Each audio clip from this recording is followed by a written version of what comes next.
Okay, okay. Enjoy the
Pakai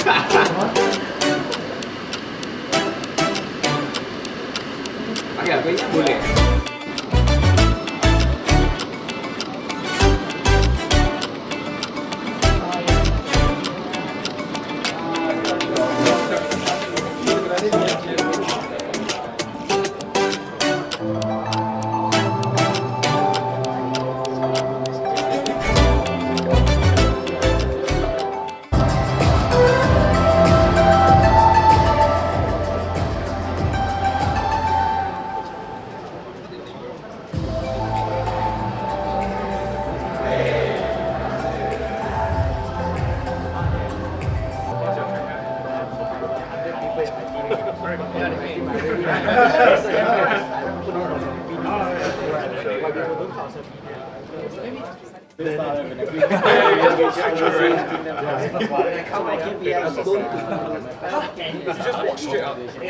They don't stop you.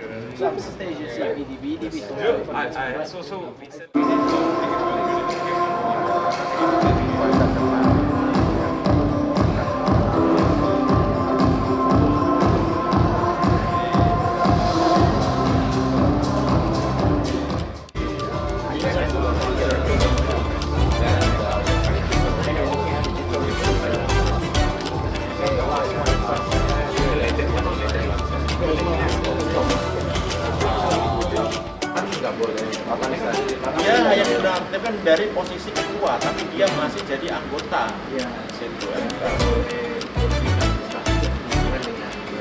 Direkam aja. Jangan.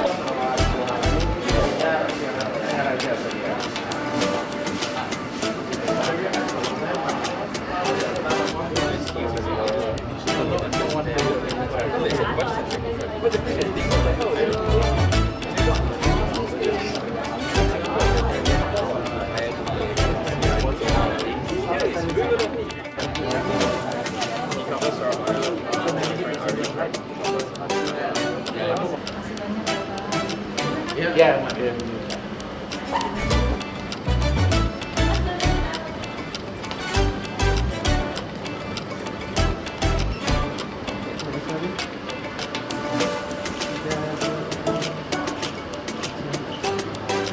Tepat ya, Pak.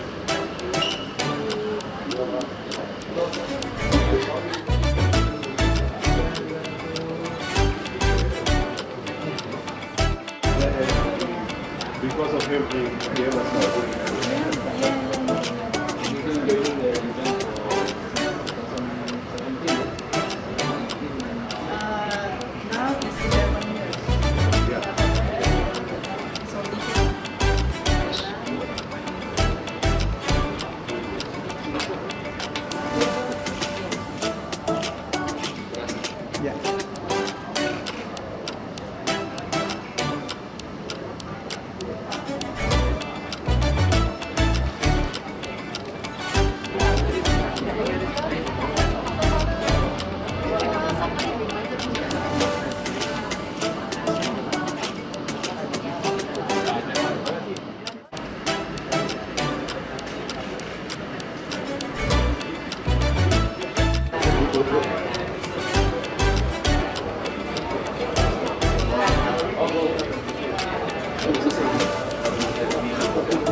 Nanti bisa ditutup. Bisa ditutup ya.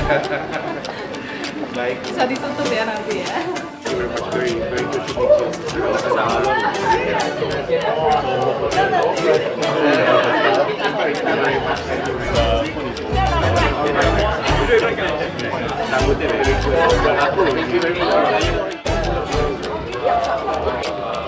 Mbak Jenshek, Mbak.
lah.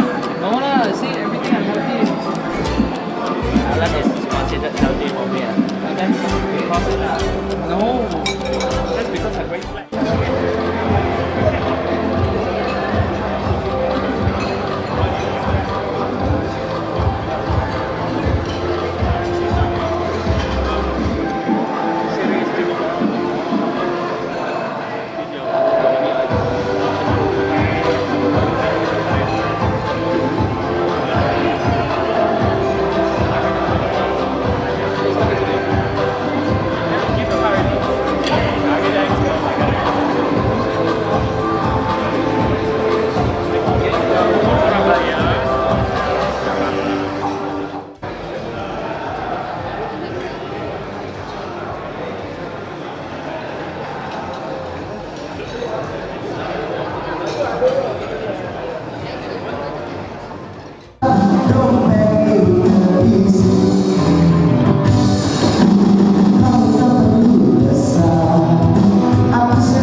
We also have Mr. Clayton Jones, the head of digitalization of Patriocy. Next, Bapak Fadli Halim, Asian Advisor, Full Security. Please stand up. Okay, thank you. Give a big round of applause to Bapak Halim. We also welcome Bapak Hendy Haryanto, the Group CIO from Maret Group. And also Bapak Yudi Hamka, as a President Director MNC Capital TBK. Please stand up. Thank you. Next, Bapak. We also have Bapak Tony Chiu as the FinTech APG Advisor at XCION. To Bapak Tony Chiu, I think I saw Bapak Tony Chiu previously. There you go. Please a big round of applause to Mr. Tony Chiu. Thank you, Pak. And also we have Bapak Prajoya as a CEO VDT, but we cannot come to the ICN this year. We apologize. And we also have Bapak David Sia, but he's still on the way and he will be here. Masih di bawah cahaya bulan ya, bersinar di bulan. Tepuk tangan dong buat ibu sekalian. This event will not be happening without our sponsor, so we also would like to thank Imperva to sponsoring this event. Ya, thank you so much for Imperva. Tidak adanya sponsor, maka tidak akan terlaksana event dengan baik ya. Dan pada malam hari ini kita akan memanggilkan Bapak Mr. Daniel Tong as Chief Solution Architect Imperva yang akan menyampaikan presentation tentang apa, Sri? Sebentar ya, ini contekannya agak susah. Okay, we would like to call Mr. Daniel Tong from Imperva, and he will be talking about a practitioner walkthrough achieving PDPA compliance, where and how to start. To Mr. Daniel Tong, the stage is yours. Give applause for Mr. Daniel Tong. Very, very relevant to everyone in Indonesia this year. So we're going to talk about PDP law.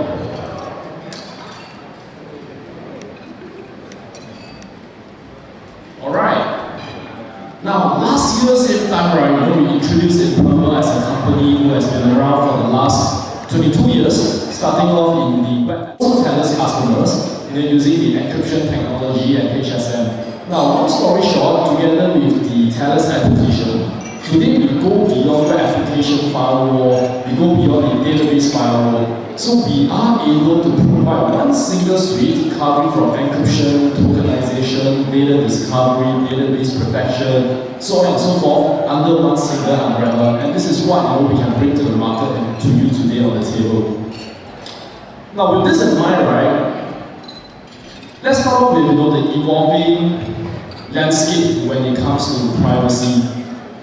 I think it all started with the Europeans in 2018 when GDPR actually replaced the previous data protection directives that was set in the early 2000s. Now from then on, right, what we actually saw was that across Asia, across Europe, across the Americas, every country, every state came up with their own data privacy law. Now even as when we help customers comply with GDPR, as early as 2018 when the law was actually introduced in the European Union. Now these lessons are quite interesting and important because today when you do a mapping of the context with GDPR versus the EU privacy law, there are some relevance, there are some similarities you want to take note of. Now first thing first, right? 6 out of 10 people worldwide are subject to data collection. Very interesting. Today when you all check in at the Discovery Hotel, did you guys actually realize what actually happened? So they take your passport, they take your ID, they do a scan, and then it becomes an A4 size paper. So today, if let's say Daniel told myself, right, as a data subject, I write into the Discovery Hotel, I say that, hey, look, I want to find out over the last 24 months, can you give me a copy of all my personal data that you have collected from me? Now, sama-sama a bit different. Even though take context from GDPR. So we take a look at the EU law first, drafted based on GDPR. Similar obligation when we talk about data consent based on the use case I mentioned earlier, the request from the data subject. Now the penalty over here is that, just remember the golden number, 5 billion rupiah or 5 years imprisonment when it comes to enterprise. Individual misuse of data, 4 billion rupiah fine, or 4 years imprisonment, 5544. That's the way to remember. Now, the transition period, right, was actually 2 years, which means to say by October this year, every one of us who collect personal data should actually comply with the law. Okay, I'll talk on that later, why we are still waiting. Now, some key differences, when I say somehow a bit different, what I mean is that if you take a look, financial services are largely exempt. Information like your face ID, your fingerprint, your health data, your children's data, whether they are going to prison before or not, all these actually constitute under specific personal data. Now, the classification of that is not easy. Why? Because all these data records sometimes are what we call complex and compounded data. It means that it can be several data types across PDF, across databases that constitute the treatment of that data. Okay, now, CNA Indonesia article released just probably a month back, so the PDPA will actually be established, estimated by mid of this year. So I believe everyone here, right, we are all waiting for the process, for the policy to be released, recommended and introduced by the PDP authority. So the challenge that becomes, right, when the process and policy gets released, how much time do we have? Can we still make it for the October timeline for the authorities to come out? So that's how our customers actually apply this framework I'm going to talk about to help them embark on all this privacy journey. Now this one is quite important because the framework that we are about to prescribe, you can actually apply it not just in privacy law, but across your internal security controls as well. Now there's something very important to understand when it comes to any kind of data privacy law. It is actually called the right of the data subject. This is has to revolve around these 8 use cases or these 8 rights of the data privacy consent. Now in order to do that, we actually broke them down into 6 simple questions that everybody needs to answer. If let's say internally within your enterprise, your organization, your company, you can answer them, you generally have a smoother journey, right, to reply to those 8 data consent I spoke about. So number 1, whose data do we actually hold? When it comes to that, a copy of that credit card is actually stored in, say, Salesforce, in one of the content management platform, for example. Now this is where some of the technology you want to think about, right, is that it comes down also to, even if you answer the questions, we come up with something called the data store challenge. Now I personally find that this is also one of the biggest challenges many of our customers run into when they implement their data privacy workflow and controls. Meaning to say, how can they, data sitting in the cloud, data sitting on on-prem file share, how can I have one single pane of glass, right, to understand what they look like, what they after the event. Now when it comes to data privacy, it is always intertwined and interlinked with data protection. Because you cannot enforce privacy without having the data protection controls in place. This is also why in GDPR, in Indonesian data privacy law, after they talk about privacy process control, they talk about the data protection and control that needs to be in place to support the journey, to support the workflow. So this is where in Perver, as a Thales company, we come in 3 prongs. First, we discover all your data, then we protect them, and we control who has access to them.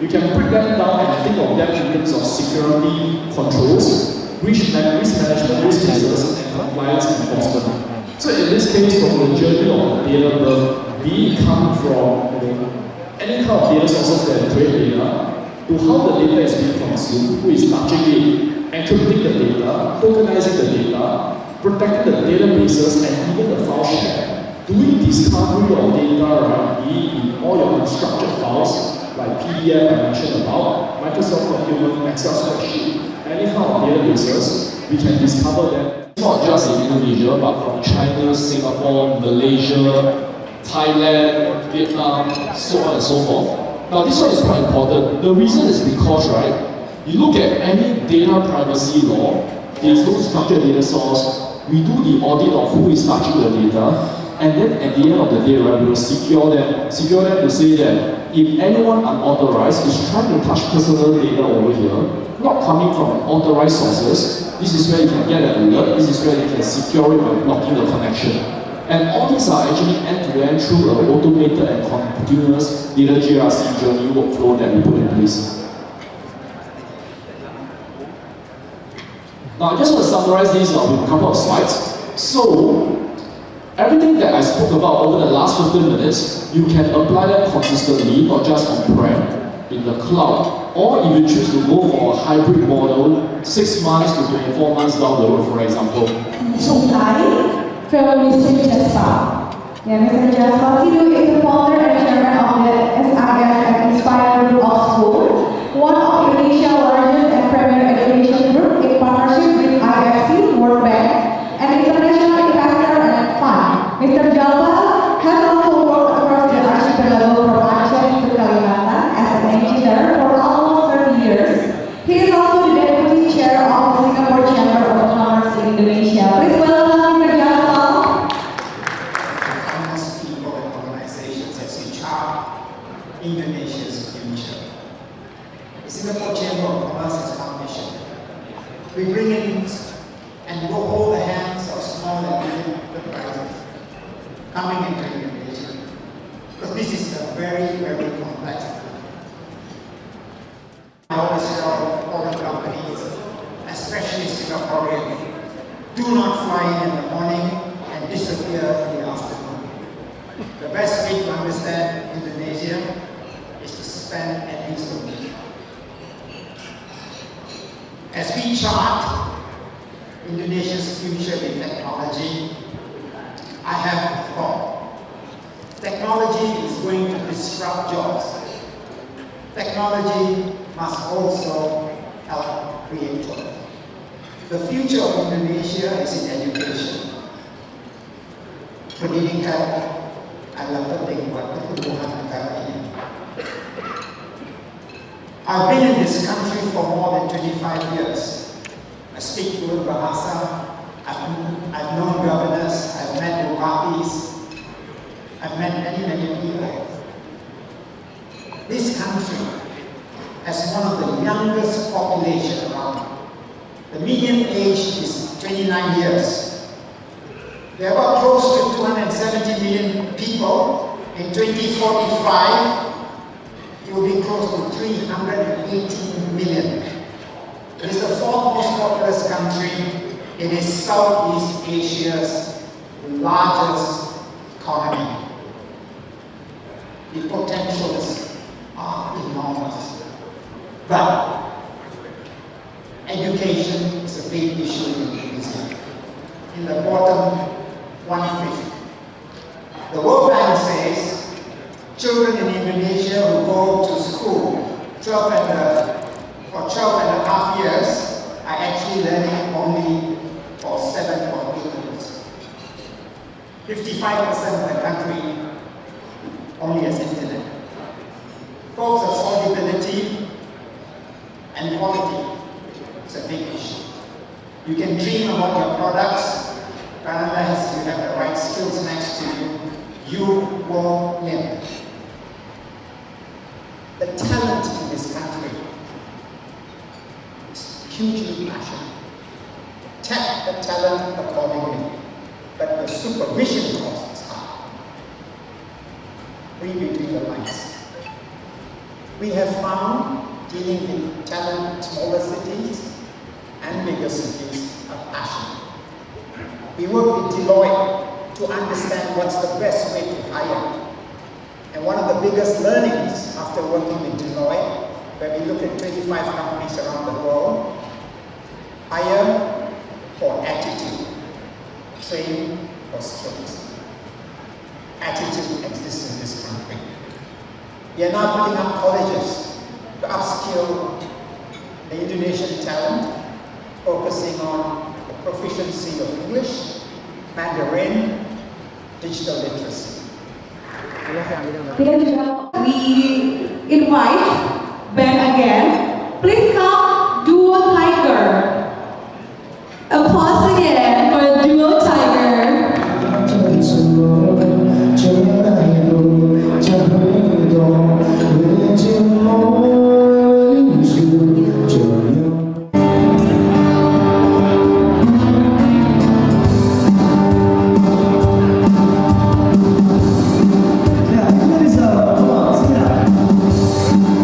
This is again.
XCIO, the youth wing? We just started the youth wing 2 months ago. I think we discussed about it.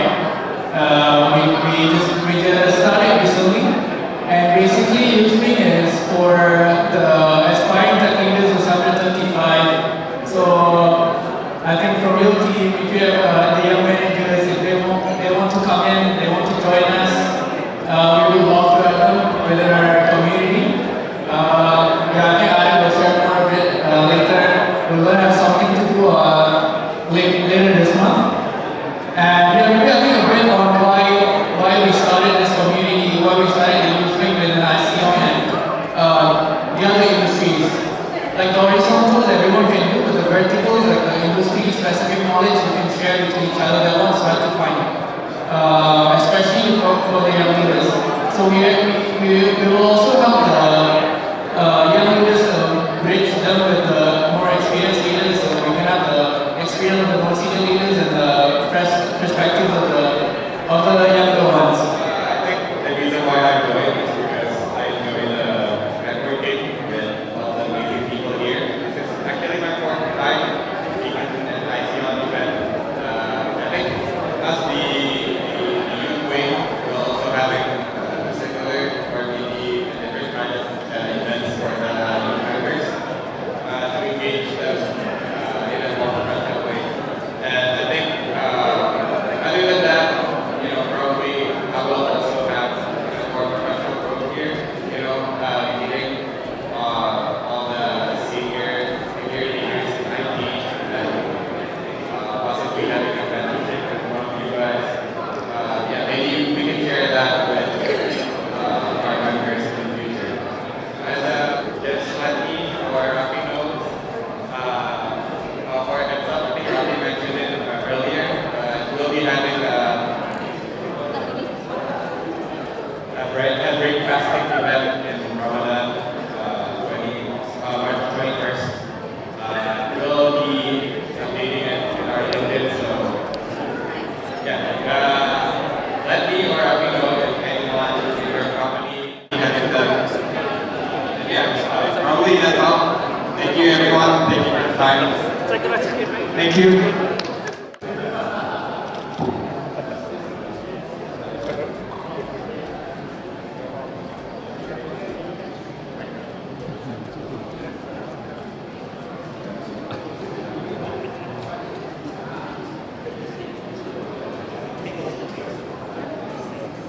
Congratulations.